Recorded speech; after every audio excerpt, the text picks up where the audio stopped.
Baik, Sobat Atlantis, kita ketemu kembali di Rabu malam di Kabayan Show, Kabayan Sabakota.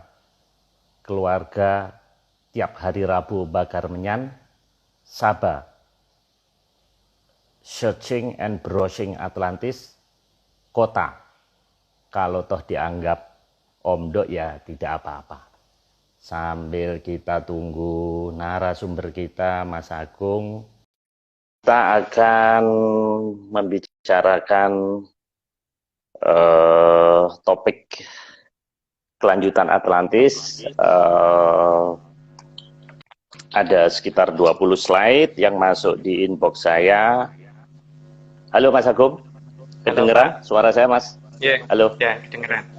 Ini sinyal kurang bagus Mas malam ini, jadi saya mungkin nanti akan switch ke Telkomsel. My Republic jelek banget ini beberapa hari ini. Nah, Mas Agung, hari ini spesial, di luar bulan dan bintang cerah sekali. Bulan purnama nanti 2 Oktober, kalau nggak salah pas hari batik ya kita ya. Nah, Mas Agung, sebelum dimulai kita informasikan ke teman-teman dulu di sini bahwa hari Sabtu malam Minggu jam 19.30 kita akan mengadakan dari Sumatera, minta kita bicara tentang Atlantis. Nah, rekan-rekan bisa ngikutin Zoom dan ID-nya dan passwordnya ada di di IG kita. Barusan saya upload, Mas Agung. Barusan putus-putus ya, Mas. Mungkin speed lebih baik deh di speed. Saya mati.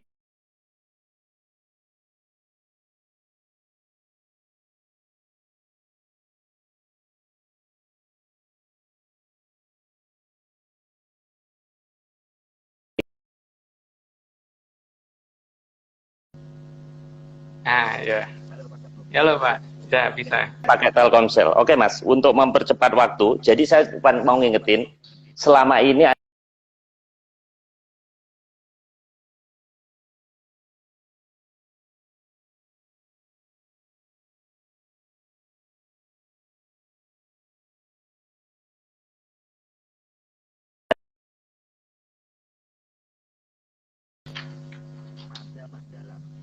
Ya. kira Mas dikasih introduction.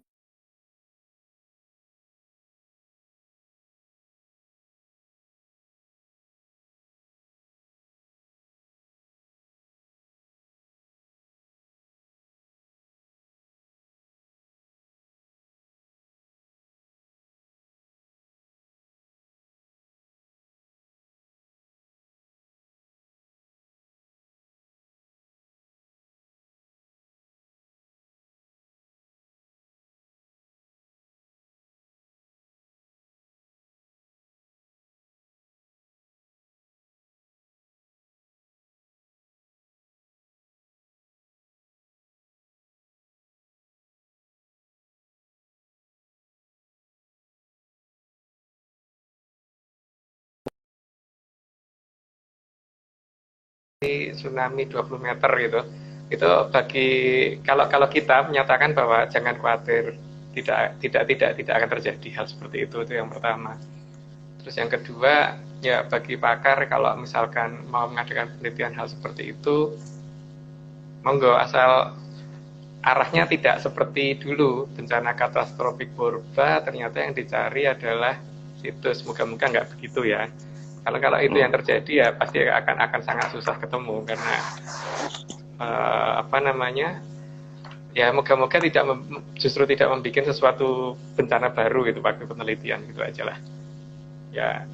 Semoga yang jelas kalau dari pihak kita menyatakan bahwa yang dinyatakan pakar tersebut tidak mungkin terjadi kalau ada tsunami sampai 20 meter di selatan, karena sisa-sisa purba yang di selatan itu bukan karena tsunami, tapi karena memang sengaja ada timbunan sengaja di daerah selatan yang pernah kita jelaskan berkali-kali gitu. Nah, hari ini kita membahas tentang armada Mandala yang sebenarnya terdiri dari darat, laut, udara, dan antariksa. Jadi sebenarnya ada 5, tapi cuma ini yang globalnya dulu.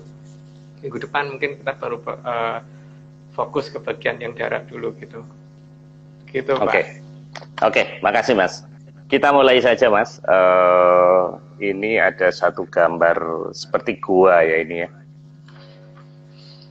Ya, ini Gua Nagaraja, Pak. Gua Nagaraja. Gua Nagaraja itu ada di daerah Cilacap ya, di sebelah selatan Cilacap dekat pantai itu.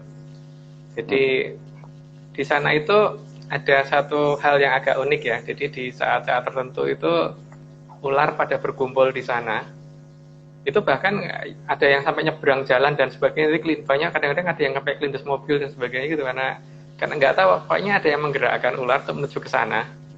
Dan di sana nanti berbagai jenis ular akan ngumpul di sana. Yang lucu, yang unik itu yang kita perhatikan itu pada saat kondisi itu terjadi itu tidak peduli ular yang berbisa maupun tidak berbisa. Ular yang kanibal makan ular yang lain seperti king cobra dan sebagainya. Di sana tidak akan makan ular jenis yang lainnya yang ada di sana selama masih berada di dalam gua tersebut. Gitu. Jadi di sini jelas ada satu komando yang kita tidak ketahui dari mana, tapi ada satu gelombang tertentu yang dibangkitkan oleh sesuatu yang ada di selatan untuk mendownload suatu informasi yang ada dalam ular-ular tersebut. Karena ular itu bisa menyimpan informasi itu berdasarkan ini ya, yang waktu saya kecil itu kalau misalkan dulu kan saya masih waktu belum takut dengan adanya ular, itu waktu masih belum ngerti kalau bisa ular itu berbahaya, itu kadang-kadang sering nangkap ular gitu Pak. Dan hal yang sering kita temuin adalah kalau kita habis menangkap satu ular yang kecil, kemudian ular itu kita bunuh, kalau matanya mengarah ke kita, maka dalam jarak waktu beberapa hari ke depan akan ada ular lebih besar nyari kita gitu. Ini menunjukkan bahwa dia punya sistem komunikasi Pak, itu antara satu ular yang kecil dengan yang besar tadi. Dan ini kalau misalkan itu makin lama makin besar, makin gede gitu. Jadi ada sistem di mana ini tidak bisa kita tangkap di teknologi kita.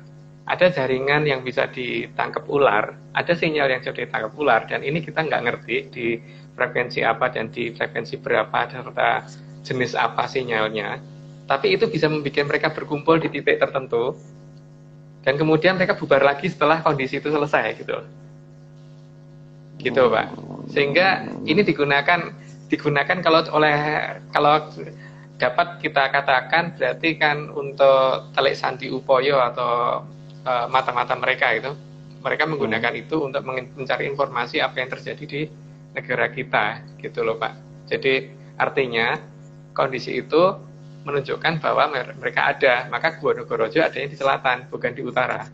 Dan kejadian seperti itu untuk di Pulau Jawa yang saya ketahui itu ada di selatan, dan itu umum. Mungkin masyarakat sekitarnya malah tahu itu keberadaan ular yang sering berkumpul di sana itu di saat-saat tertentu, dan itu acak harinya, tidak dapat dipastikan hari apa gitu.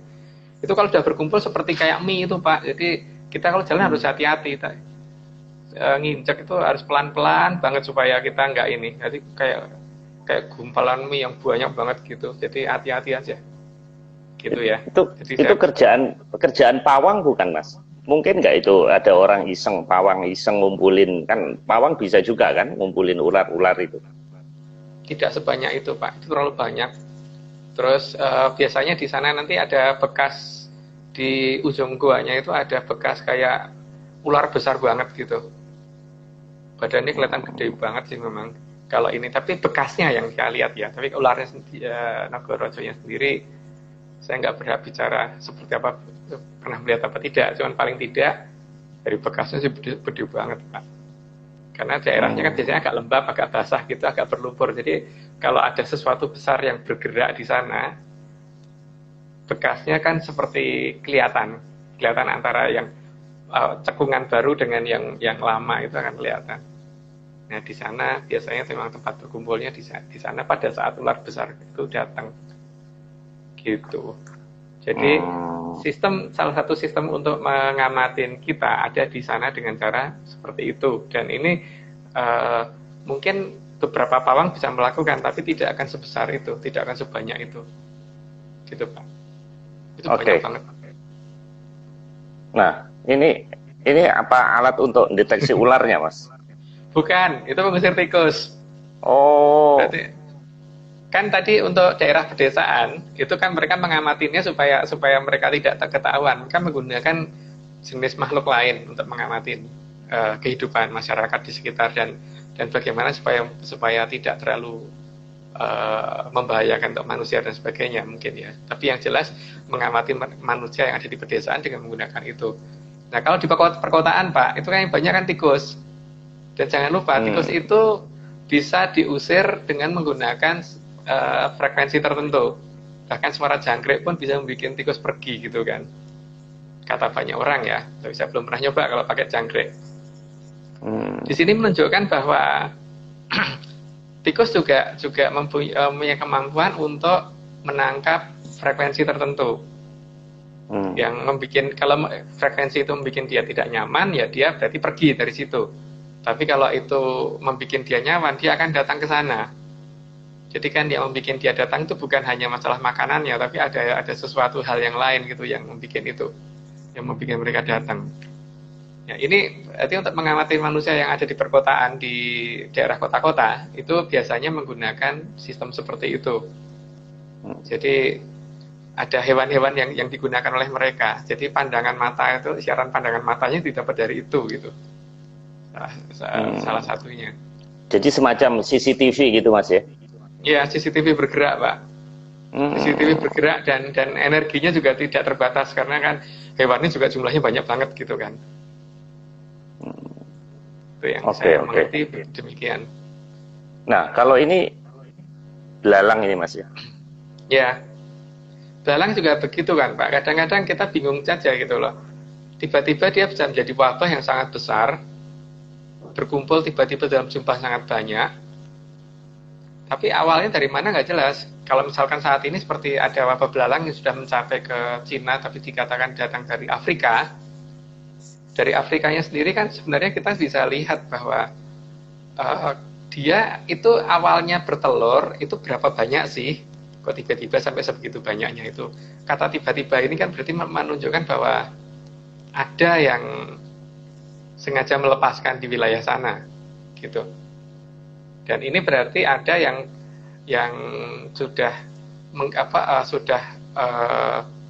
mengembangbiakan mereka, sehingga pada titik tertentu mereka lepas di koordinat tertentu, dan arahnya jelas.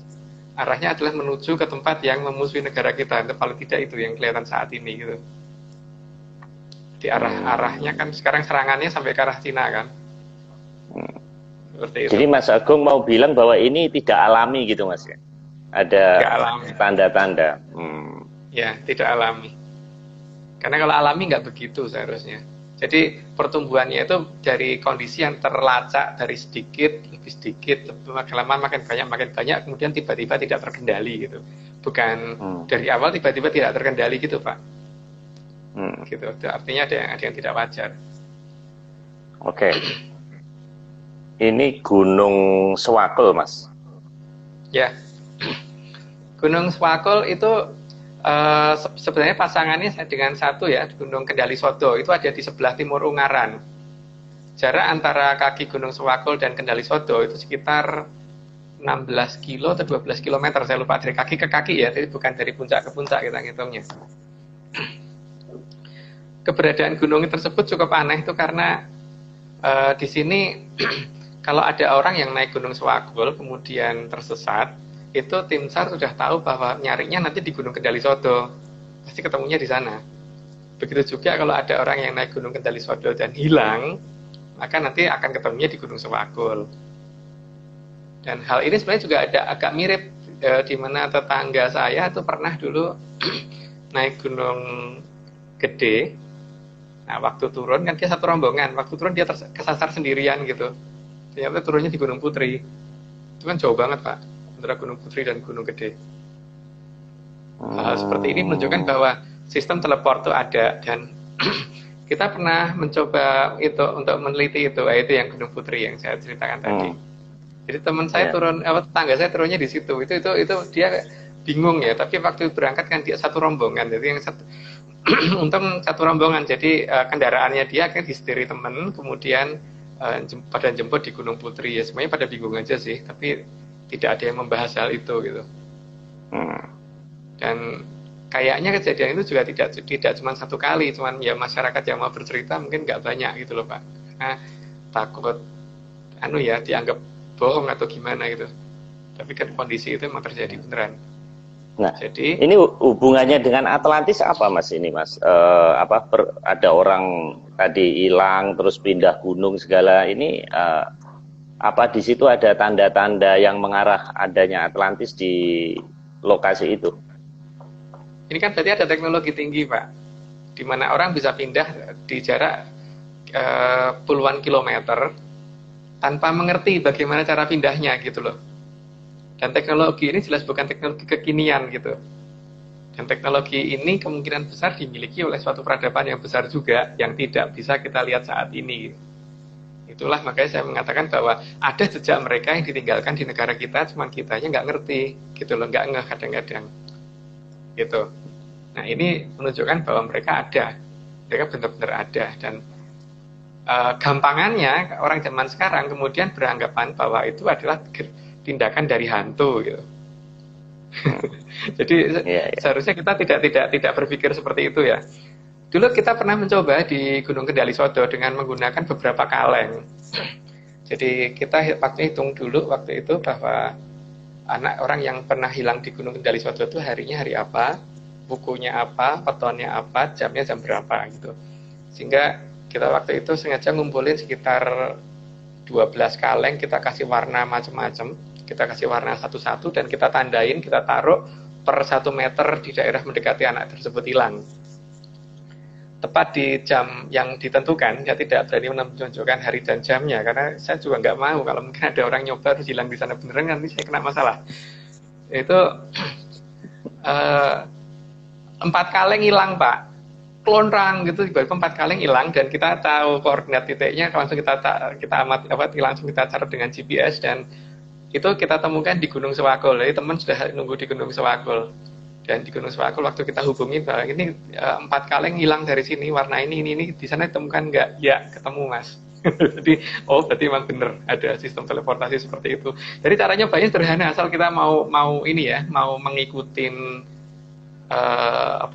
cerita orang yang hilang, kemudian waktu dan sebagainya kita cocokin, baru kemudian nanti kita mencoba di hari yang lain di hitungan waktu yang sama gitu loh.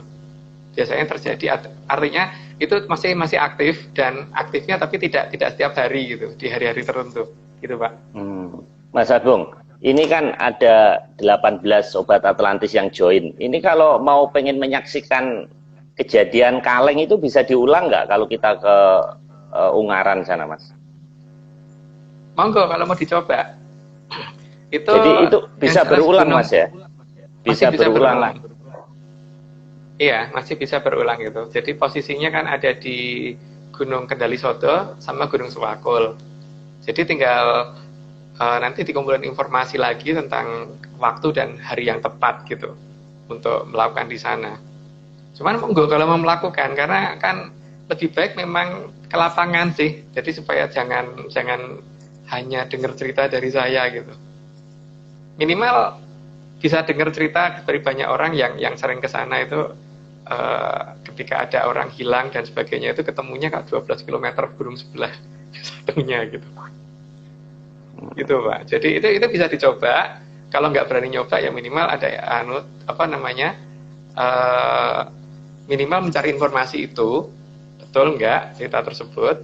Terus tapi ya itu harus siap mental ya. Jadi jangan kemudian nanti saya yang disalahkan gitu. Yang paling penting kita ini tuh tugasnya hanya memberikan informasi, ada hal yang tidak beres di sana dan ini nggak pernah diteliti gitu loh Pak. Dan selama ini hanya dianggap asumsinya adalah hantu gitu kan. Nah ini kita tidak mau seperti itu. Makanya kita berusaha mencari alasan yang logis bahwa di sana nggak ada apa sebenarnya gitu.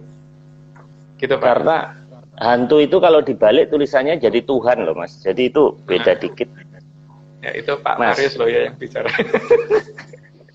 Mas, ini bis Pahala Kencana seperti yang dulu pernah diceritakan ya Mas. Ya, itu kan berarti ada beberapa tempat yang sebagai posisi mereka keluar dan ada posisi mereka balik gitu.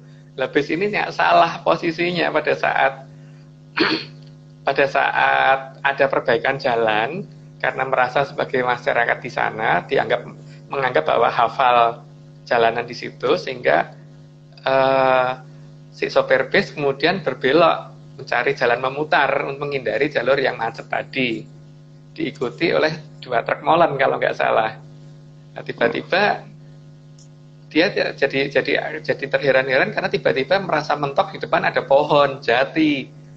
Pada saat dia mau berusaha mundur, di belakang ada 2 truk molen, dan ketika itu truk molen juga nggak bisa mundur kan, di belakangnya ada pohon jati juga. Jadi seperti dipindahkan di posisi yang nggak mereka ketahui, sehingga akhirnya pada saat keluar dari lokasi itu kan mereka harus motongin pohon jati tersebut gitu Pak, baru bisa lepas dari situ. Itu kasus yang sebenarnya hampir mirip dengan Gunung Kendali Sodo, Gunung Sewakul, Gunung Gede, dan Gunung Putri. Itu mirip banget dengan cerita itu, cuman bedanya kalau yang di Gunung Kendali Sodo sama Sewakul karena ada di atas ketinggian sehingga bis dan truk serta truk molen nggak sampai sana gitu Pak. Kalau ini kan karena ada di daratan rendah sehingga truk molen bisa sampai sana gitu. Sebenarnya masalahnya sama, cuman kemudian karena merasa bahwa salah ambil sehingga dikembalikan lagi.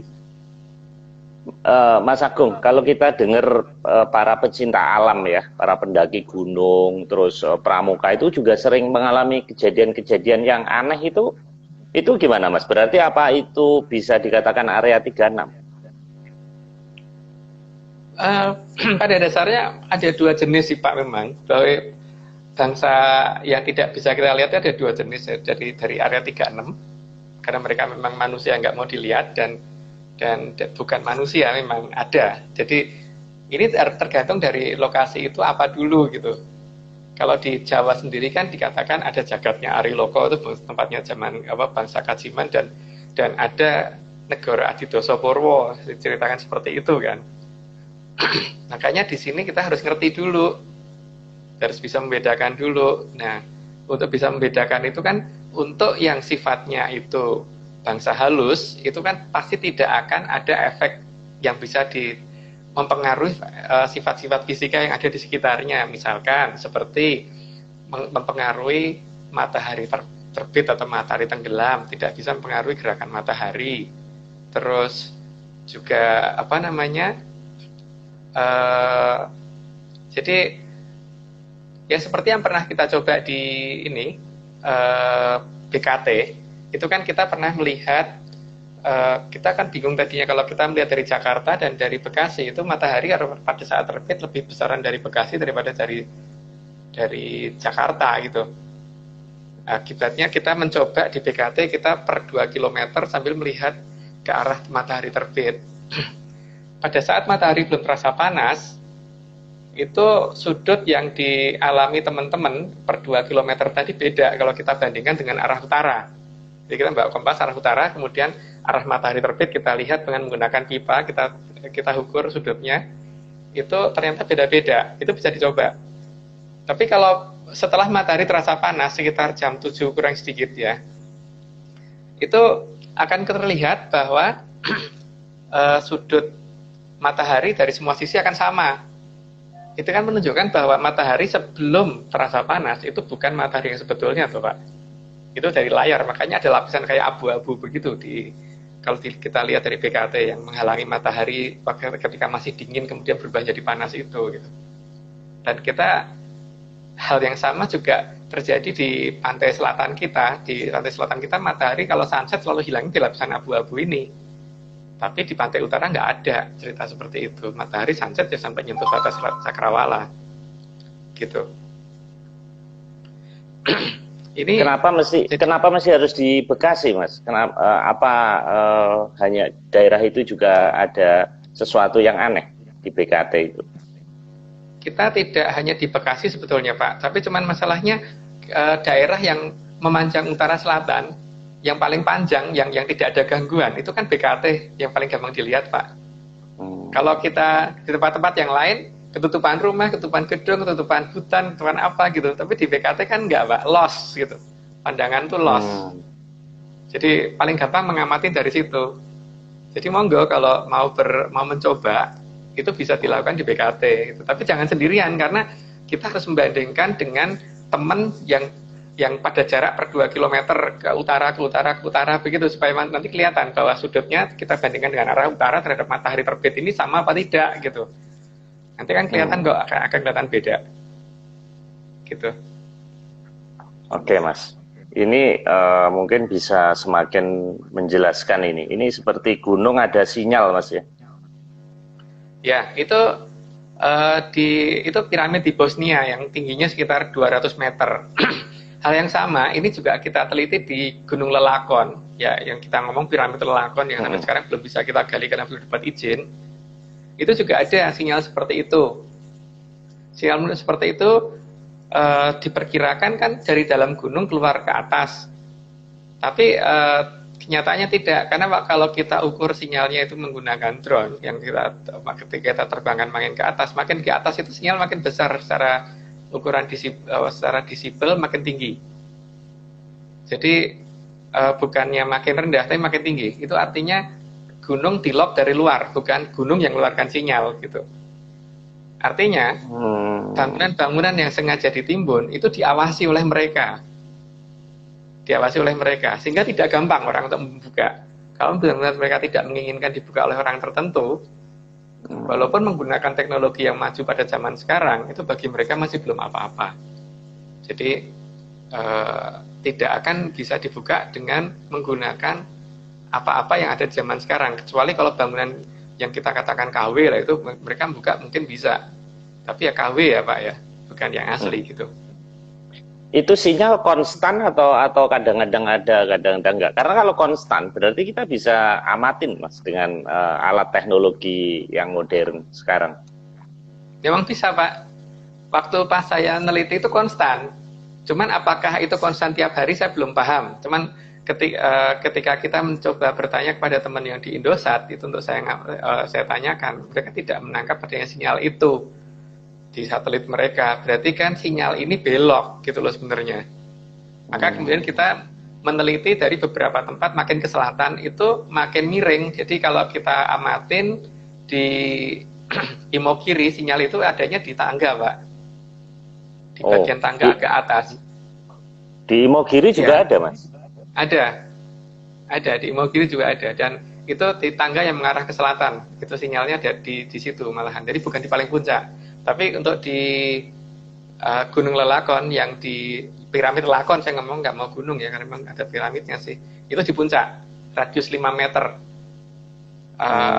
Ya kira-kira dari 10 meter ya, radius 5 meter, jadi 10 meter lah diameternya gitu daerah itu. Yang ada. Tapi itu nggak bikin celaka kita kan, Mas, kalau kita ke sana? Atau jangan-jangan kita nanti jadi keangkat kayak film itu Star Trek itu ke bawah gitu, mungkin nggak? Saya kan nggak keangkat, Pak. Berarti aman toh, Pak. Cuman yang kita tahu, ngangkat Mas Agung nggak ada untungnya, Mas. Nanti kita nggak ada narsumnya. jangan yang lain aja, Mas, dipancing gitu. Biar keangkat aja, biar cerita nanti. Jadi gini, kalau sinyal tersebut kan sekitar pada frekuensi ultrasound, pada saat dia bergerak makin tinggi, itu sebaiknya segera turun, karena biasanya hewan-hewan melata mulai keluar.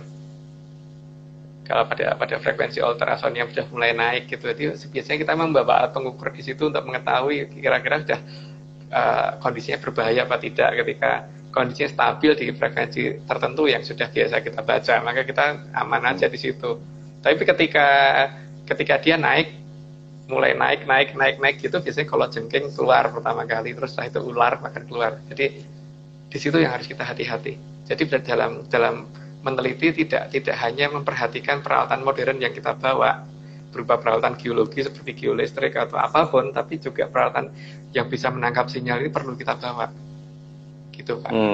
Ini kok ada sinyalnya 28 sampai 30 MHz ini apa, Mas? Maksudnya? Yang kita tangkap di sekitar segitu. Jadi kalau makin tinggi di 30 ke atas, biasanya hewan berbahaya, hewan yang kita anggap berbahaya seperti kalajengking dan ular mulai keluar. Gitu. Tapi kalau masih di range itu biasanya masih aman. itu masih aman. Kalau di Oh, range itu, makanya kita tunjukkan di range amannya di situ. oke, mungkin berarti hewan ini bisa dikendalikan dengan tadi ya, alat pengusir tikus tadi ya, jadi bisa digerakkan gitu, Mas. Iya, iya. Artinya gini ya. Jadi Oh, kalau kalau kita mengadakan penelitian, hal yang paling tidak bisa kita duga adalah keberadaan hewan-hewan seperti itu. Jadi kita harus membawa peralatan seperti itu dengan tujuan adalah ketika sinyal ini sudah mengarah kepada akan munculnya hewan-hewan yang berbahaya, sebaiknya kita turun gitu loh Pak. Jangan kita lanjutkan daripada ada korban. Ya kecuali kalau mungkin kebal gitu digigit ular atau apa ya nggak apa-apa monggo. Tapi kalau kira-kira nggak kebal ya jangan. Tapi kalau kebal digigit 1000 ular kobra itu ya nggak apa-apa. Kalau saya sih mending kalau sudah terlalu naik ya mending mundur. Tapi untungnya kita nggak pernah mendapatkan posisi dia naik sampai terlalu tinggi, kecuali pada saat kita ada gangguan. Misalkan pada saat akan ada orang yang mengganggu kita, misalkan akan menghentikan kegiatan kita, biasanya ada peringatan berupa sinyal dan naik dulu, maka oh ini di bawah pasti sudah ada orang yang sudah mau membuat kita supaya tidak bisa melanjutkan penelitian, maka kita mending turun biar mereka yang bertindak, dan jangan kita yang bertindak gitu. wah, ini kalau punya ilmu kayak gini, ini nggak bisa ditangkap polisi nih. Oh, di sana ada polisi rahasia gitu. Rupanya hebat juga nih, Mas. Mas Agung, ini udah 30 menit, Mas. Kita percepat, Mas. Baru 8. Oh Ini iya, apa kok kayak batu bata ini apa ini, Mas? batu bronjongan Pak, itu kan kita susah menemukan gambar ini ya, apa namanya batu bronjongan. Jadi batu bronjongan itu kan biasanya dipakai untuk membendung sesuatu bangunan supaya tidak longsor. Nah, biasanya teori waktu ketika saya masih kecil itu kan selalu dikatakan bahwa pegunungan itu akan gampang longsor ketika gunungnya gundul gitu kan, ketika nggak ada tanaman gitu, kurang pohon-pohonan, karena akarnya itu kan seharusnya bisa, akar pohon yang gede-gede itu bisa menahan supaya kalau ada hujan besar dia tidak tererosi gitu. Tapi kenyataannya nggak begitu Pak. Di beberapa pegunungan kita itu sangat mencurigakan karena mau hujan seperti apapun gunung-gunung gundul ini nggak longsor. Ini menunjukkan bahwa di sana ada sistem bronjongan yang dipasang di bawahnya yang sudah dipasang sengaja, bukan dipasang secara alami, itu menyangga dan makin ke bawah batunya makin besar gitu. Jadi dipasang miring sekitar 30 derajat kemiringannya rata-rata. Untuk menyangga supaya lapisan tanah di atasnya tidak pernah longsor walaupun gundul gunungnya gitu Pak. Nah, itu ada Gunung Lelakon yang pernah kita gali di sana, salah satunya seperti itu. Jadi kita menunjukkan bahwa batu bronjongan itu tidak alami. Ya, kalau batu bronjongan yang tadi memang batu bronjongan yang dibikin manusia zaman sekarang bentuknya seperti itu. Tapi batu bronjongan yang menahan gunung-gunung yang tidak bisa longsor tadi, walaupun gunungnya gundul, itu adalah juga bukan batuan yang alami.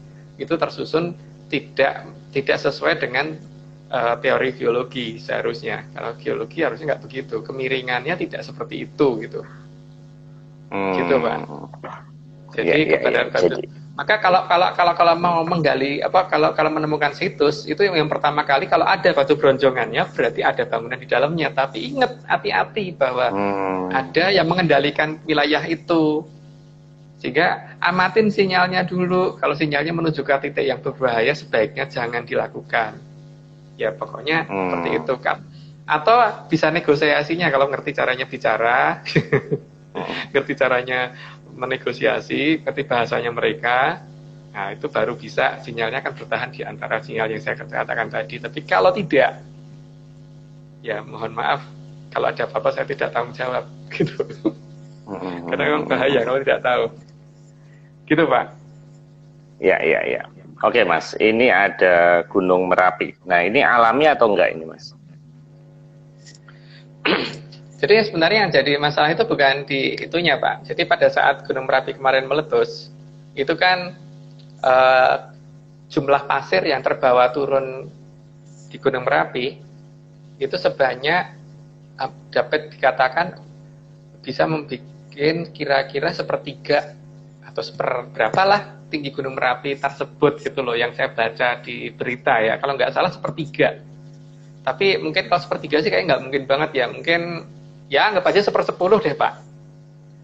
Kalau misalkan batu material vulkanik yang turun dari Gunung Merapi itu ada mencapai misalnya 1/10 saja, maka sebelum turun itu seharusnya gunungnya kelihatan lebih gendut kan Pak. Begitu turun seharusnya gunungnya lebih kurus gitu kan. Kalau misalkan gunung tadi tidak terlihat perubahan volume dari kejauhan, itu kan artinya ini material datangnya dari mana gitu. Material vulkanik itu datangnya dari mana? Karena waktu kita coba biasanya kandungan garamnya ada loh Pak di pasir-pasir yang ada di Gunung Merapi, dan yang kita alami biasanya sebelum terjadinya letusan gunung itu selalu diawali dengan abrasi pantai selatan. Ya, itu anunya ya, lahar dinginnya yang ada di Gunung Merapi waktu itu. Jadi kan gini loh masalahnya. Kita waktu itu sama teman-teman sempat mencoba mengadakan, ini aneh, kenapa pantai selatan terkena abrasi dulu baru ada gunung meletus. Biasanya abrasi sekitar 200 meter lebih baru akan ada gunung yang akan meletus gitu. Nah waktu itu kita mencoba sama beberapa teman kan, kita nyoba di beberapa pantai kita tanam beberapa batu itu kita kasih warna macam-macam gitu loh, per pantai kita kasih warna apa dan warna apa gitu. Nah ketika terjadi abrasi waktu itu, kemudian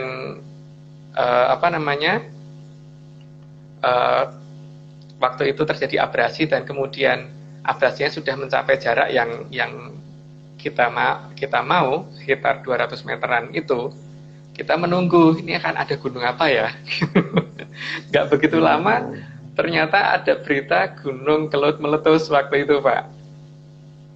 Nah ketika Gunung Kelut meletus, batu-batu yang kita tandain tadi ternyata berjatuhan di daerah antara Kediri, Blitar dan sekitarnya. Berarti kan ini artinya pasir yang keluar dari Gunung Kelut ternyata bukan dari Gunung Kelut kan Pak. Ini sekarang kita lagi mencoba lagi sama teman-teman, tapi kita belum dapat ininya ya. Kalau Pak Marius bisa mengupayakan ada flyer gitu Pak, karena kan dulu kita tidak menghitung bahwa kalau misalkan batu yang jatuh dari atas itu kan pasti kecepatannya dengan pasir akan sama atau mungkin lebih cepat sehingga dia ada di bawah pasir. Tapi kalau misalkan ini flyer dari kertas yang kita laminating gitu supaya tidak rusak oleh air laut, kan ketika itu dijatuhkan dari atas, maka harusnya flyer itu jatuhnya kan di atasnya pasir. Ini sedang akan kita coba Pak. Jadi kita pengennya nanti kan lucu kan kalau ada gunung meletus yang keluar flyer yang kita tanam di beberapa pantai gitu loh. Nah, kita pengen membuktikan bahwa letusan gunung tidak alami gitu dulu tuh. Negara kita bukan the ring of fire. Ini kalau ada yang mau membantu mencoba, kita terima kasih banget loh. Kalau ada yang mau membantu mencoba. Gampang Mas, kita nanti cari relawan Mas. Kan banyak relawan pilkada. Kita nanti cari relawan Atlantis Mas. Iya. Jadi tujuan saya di sini adalah supaya masyarakat mulai waspada bahwa sebenarnya semua ini bukan alami gitu.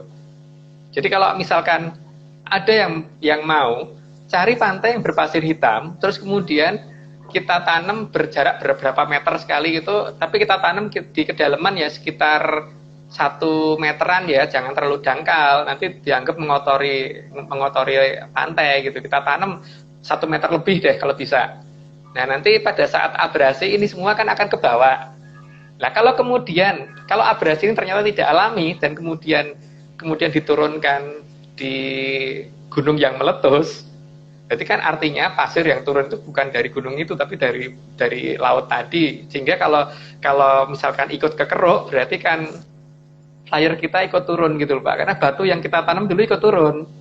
Nah kan ini kan lucu, kita pengennya mencoba, siapa tahu Pak ada gunung meletus keluar flyer dari Indosat kayak dari mana kayak itu makanya. Ini kalau ada yang mau membantu kita untuk menanam flyer itu atau kertas apa kayak yang pakai tulisan apa, tapi yang penting atau plastik mungkin ya. Kalau plastik mungkin lebih tidak rusak oleh air laut ya. Karena kan itu kekeruk dulu, dibawa dulu ya mereka, kemudian diturunkan di titik-titik tertentu gitu kan. Dan yang jelas batu yang kita tanam tadi kan tidak terkena efek suhu panas. Buktinya apa? Buktinya adalah cat itu yang kita pakai kan cat kayu. Cat kayu itu kan tidak akan kalau terkena suhu 200 derajat aja pasti akan leleh ya, akan rusak. Apalagi gunung ya, gunung itu kalau meletus suhunya nggak tahu berapa itu. Pasti ribuan derajat lah, minimal 500 derajat itu pasti di atas itu ya. Ini kan kalau flyernya turun kan lucu Pak. Jadi kita harus membantah teori bahwa gunung itu meletus karena teori geologi. Enggak, ini harus kita buktikan bahwa ini bukan itu. Gitu. Mas Agung, kenapa pasirnya harus hitam Mas? Karena rata-rata pasir yang keluar dari gunung berapi pada saat meletus pasirnya hitam Pak. Saya belum pernah menemukan yang pasir putih. Makanya di daerah yang pasir hitam. Tapi nggak apa-apa kalau misalkan lebih banyak lagi yang mau mencoba, itu kan mungkin dari pasir putih sampai pasir hitam di seluruh pesisir Pulau Jawa bagian selatan itu kita tanemin flyer semua gitu. Jadi nanti pada saat ada gunung meletus, flyer mana yang keluar gitu biar tahu. Oh, berarti kalau gunung ini meletus, berarti pasirnya dari pantai ini gitu loh, biar ketahuan Pak. Iya.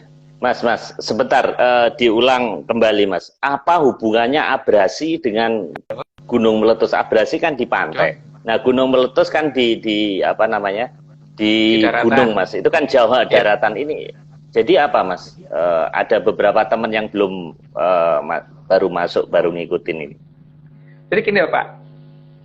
Gunung meletus sejak alami. Jadi pada saat gunung ini meletus, pasir yang diturunkan, yang keluar dari sana, yang keluar dari gunung itu, ternyata bukan keluar dari gunung, tapi ada sesuatu di atas itu yang menurunkan pasir itu, gitu loh. Yang menyebar itu. Dan ini adalah pasir laut.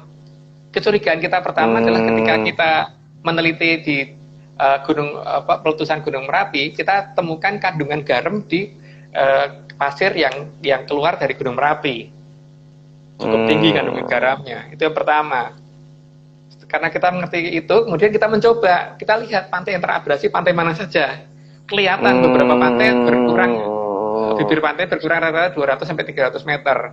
Setelah itu baru kita tanam beberapa batu tadi. Ternyata batu itu keluar pada saat Gunung Kelut meletus. Nah, sekarang, tapi waktu itu kan kita salah perhitungan, Pak. Salah perhitungannya adalah kenapa kita gunakan batu? Kenapa nggak kita gunakan flyer? Karena kalau batu itu kan kecepatan turunnya lebih cepat daripada pasir kan. Jika jatuhnya di bawahnya pasir gitu loh.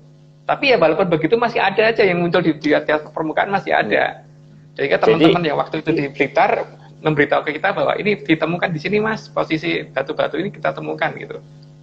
Oh, tapi, jadi sepertinya ini Mas, ada yang ngambil pasir di pantai, kemudian diturunkan di gunung gitu. Ya. Oh. Ya, pada saat gunung itu seolah-olah meletus gitu. Seolah-olah meletus. Berarti sebenarnya nggak meletus Mas, cuman lucu-lucuan aja itu. Ya, itu mereka ya. Meletus sih meletus, tapi meletusnya itu berarti meletusnya nggak alami gitu Pak, sudah terkondisi. Maka saya tidak yakin negara kita the Ring of Fire. Ini Mas ya, Gunung Kelut ini Mas. Itu Merapi kalau nggak salah. Merapi Pak. Kelut Mas. Oh Kelut ya, saya lupa. Kelut, ya. Ya. Ya. Ya. Jadi pasir yang turun dan abu yang turun itu ternyata membawa batu yang kita taruh. Itu loh Pak masalahnya. Tapi kalau misalkan itu benda yang ringan, jadi kalau benda yang ringan kan ketika pasirnya sudah turun dia masih melayang-layang di atas tuh Pak. Depan kita kan begitu. Sehingga pada saat sehingga banyak orang bisa nemu flyer di sana gitu loh untuk membuktikan bahwa ini tidak alami. Gitu. Wah, ini malam ini luar biasa ini. Sebenarnya topiknya ini aja tadi itu bisa digambarkan di Mas, secara ilmiah itu lebih bagus lagi. Nah, ini hubungannya dengan obor apa Mas? Oh, jadi di Jawa, terutama di Jogja, itu orang yang tinggal dekat Sungai Winongo itu biasanya kena yang namanya lampor. Lampor itu biasanya digambarkan kayak uyuk-uyukan banyak orang gitu, kayak lagi banyak orang lewat sungai tersebut bawa obor yang menyala gitu. Itu kan sebenarnya hanya pengalih perhatiannya saja bahwa seolah-olah mereka kelihatan seperti hantu gitu kan, dan ini nggak boleh dicegah. Jadi orang kalau melihat itu harus pergi, kalau nggak bisa hilang. Itu sudah terkenal itu. Dan biasanya kalau lampor indah muncul itu memang akan ada bencana, biasanya begitu. Tapi tidak pada saat lampor itu muncul. Artinya kan mereka tuh sebenarnya ngasih tahu loh Pak, awas loh wilayahmu akan ada sesuatu gitu. Tapi kan mereka tuh nggak berhak untuk memberitahu lebih dulu. Jadi mereka hanya memberikan gambaran dengan cara seperti itu. Ya, tapi diterima salah bahwa kalau mereka muncul berarti mereka akan makan korban. Berarti mereka bukan begitu. Mereka tuh muncul karena mau ngasih tahu bahwa akan ada sesuatu, menyingkirlah gitu kan. Gitu. Cuman kan mereka terus disalahkan. Wah, kalau gara-gara ada lampor keluar maka ada bencana gitu kan. Tidak kasihan ya. Ngasih tahu malah disalahin Mas ya. Ya, makanya akhir-akhir ini mereka jarang keluar Pak. Sehingga akhirnya ada bencana, nggak ada bencana, orang jadi nggak ada peringatan lagi. Karena mereka nggak salah disalahin. Akhir-akhir ini jarang, tapi di desa saya masih sering kelihatan. Berarti Mas Agung ini sejenis lampor juga, mau ngasih tahu malah dimarahin para geologis, para ahli-ahli astronomi. Kasihan ya, itu jadi lampor ya, gitu. Padahal mau ngasih tahu bahwa ada Atlantis, tapi dimusuhin gak karuan. Oke Mas, ini apa nih? Ini Cimandala ini apa hubungannya Mas? Ya, karena banyak orang yang nggak ngerti kan, bahwa pasukan kita zaman dulu itu yang pasukan khusus itu dinamakan Mandala. Jadi itu bacanya bukan C sih sebenarnya, C. Karena orang Jawa itu biasanya kalau ngomong C itu jadi S. Contohnya kalau zaman orang tua saya gitu ngomong susu coklat itu pasti ngomongnya susu coklat. Iya. Maka kalau Cimandala itu pasti mbaknya si Mandala. Si itu dia kan. Si sang Mandala. Jadi ini yang akan kita bahas nanti itu, bahwa itu ada dan cukup banyak. Maka beberapa tempat yang pernah mereka pakai untuk tempat mereka muncul itu biasanya menggunakan nama-nama itu.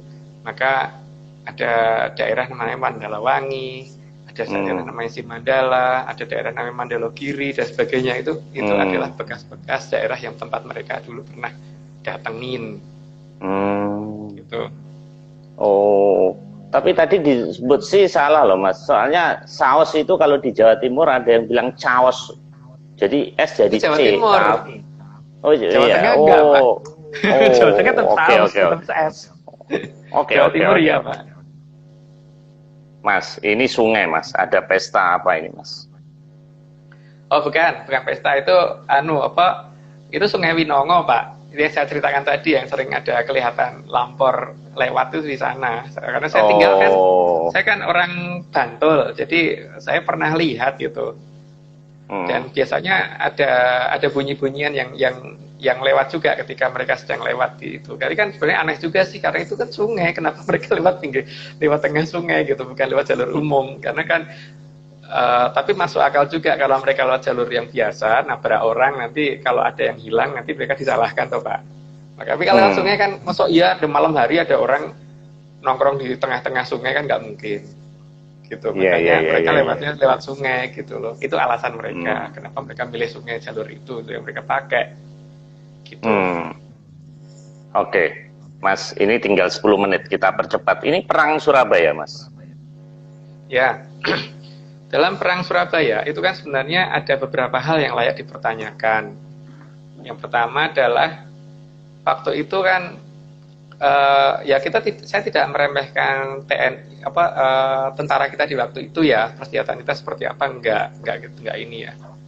Tapi kan waktu itu waktu itu Belanda yang nikah di Batu Inggris itu kan mereka punya pesawat terbang, punya kapal-kapal yang cukup banyak, mereka bisa nembak dari laut.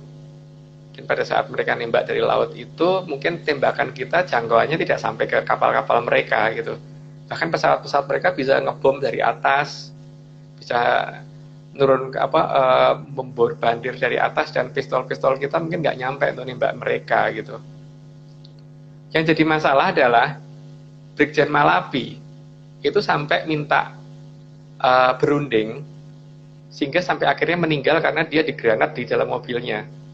Artinya apa? Kalau Brigjen Malabi sudah sampai minta berunding, itu berarti di posisi Inggris sudah kejepit. Nah, ini dijepit sama siapa kan nggak ngerti kita, Pak Bung. Seharusnya mereka posisinya kan unggul. Kok mereka jadi kalah gitu? Gitu loh. Kalau posisi dia menang, mana mungkin Pak mau ngajak berunding gitu loh. Gue udah menang, lu tunduk atau digebuk kan gitu harusnya.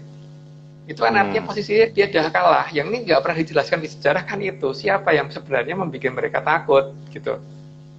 Apakah tentara kita yang sangat-sangat luar biasa, yang sangat-sangat ditakuti oleh mereka, atau memang ada yang aneh gitu loh. Karena tahun berapa ya, itu saya lupa itu. 2000 berapa saya lupa ya. Waktu itu pernah ada pameran satu kapal fregat Amerika di Surabaya. Sayangnya mereka mengabaikan, merasa bahwa orang-orang kita itu apaan sih gitu kan. Yang terjadi apa Pak? Kapal itu akhirnya pergi dari Surabaya itu kan ditarik kapal lain karena baling-balingnya hilang. Baling-balingnya diambil sama satu orang, dibawa berenang menuju ke arah Madura, katanya teman yang waktu itu menyaksikan. Dikejar oleh beberapa nevisil dan nevisilnya nggak kembali. Atau kalau kembali juga nggak diberitakan gitu loh. Artinya apa Pak? Baling-baling kapal segitu gedenya itu dibawa renang satu orang bisa gitu loh. Sayangnya kan orang-orang seperti ini tidak dimanfaatkan oleh pemerintah untuk dijadikan pasukan kan Pak. Eman-eman kan sebenarnya, sayang banget kan. Tapi kejadian itu terjadi. Yang saya dengar begitu. Tapi ini baru cerita dari teman ya. Saya belum mendapatkan informasi secara mata saya melihat sendiri karena waktu kejadian saya tidak di lokasi gitu. Oke. Ini perang Irian Barat Mas ya? Iya.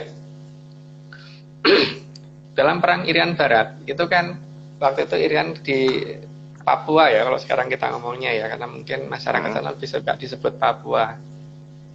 Itu sedang Papua Barat kan sedang dikuasai oleh Belanda. Dan waktu itu mereka dibantu oleh pasukan dari Amerika dan beberapa pasukan dari negara lain. Bisa diperhatiin bahwa Amerika kalau melindungi suatu wilayah itu pasti kalau menurunkan armada itu tidak mungkin cuma satu kapal. Pasti beberapa kapal. Kalau kita waktu itu misalkan dibantu oleh Rusia itu membantu paling cuma satu kapal, Pak. Sehingga kalau kita mau mengadakan perang dengan mereka, kemungkinannya adalah sangat kecil kalau kita bisa menang. Waktu itu Bung Karno berani dengan lantangnya bisa bicara bahwa besok sebelum matahari terbit atau sebelum ayam jago berkokok itu ya, Pak. Sebelum matahari terbit atau sebelum ayam jago berkokok. Irian Barat sudah jatuh ke tangan Ibu Pertiwi itu. Papua Barat sudah jatuh ke tangan Ibu Pertiwi. Dan kenyataannya benar.